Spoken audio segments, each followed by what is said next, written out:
کیونکہ مسلم لیگ کی حکومت جب بھی پاکستان میں آئی ہے تو اس نے ہمیشہ پاکستان کی ترقی کو بہت آگے بڑھایا ہے۔ ابھی آپ اس کی حالیہ مثال 2013 سے لے کے 2018 تک دیکھ لیں کہ کس طرح مسلم لیگ نے پاکستان کے اندر لوڈ شیڈنگ کا خاتمہ کیا ہے، کس طرح سے دہشت گردی کا خاتمہ کیا ہے، کس طرح سے روڈز، موٹر ویز اور بجلی کے کارخانے بنائے ہیں، اور کس طرح سے پاکستان کے اندر سی پیک لے کے آئے ہیں، کس طرح سے پاکستان کی ترقی کو آگے بڑھایا ہے۔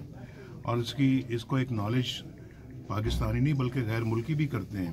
انہوں نے بھی پاکستان کو ایک جو ہے ایمرجنگ اسٹیٹ کے طور پہ ریکگنائز کیا ہے۔ تو یہ مسلم لیگ کا یہ ریکارڈ ہے کہ جب بھی مسلم لیگ کی گورنمنٹ آئی ہے پاکستان کے اندر، اس نے ہر میدان میں پاکستان کی خدمت کی ہے، چاہے وہ اکانومی ہے، چاہے وہ ڈیفنس ہے۔ ڈیفنس میں بھی مسلم لیگ ہی نے پاکستان کو نیوکلیئر طاقت بنایا۔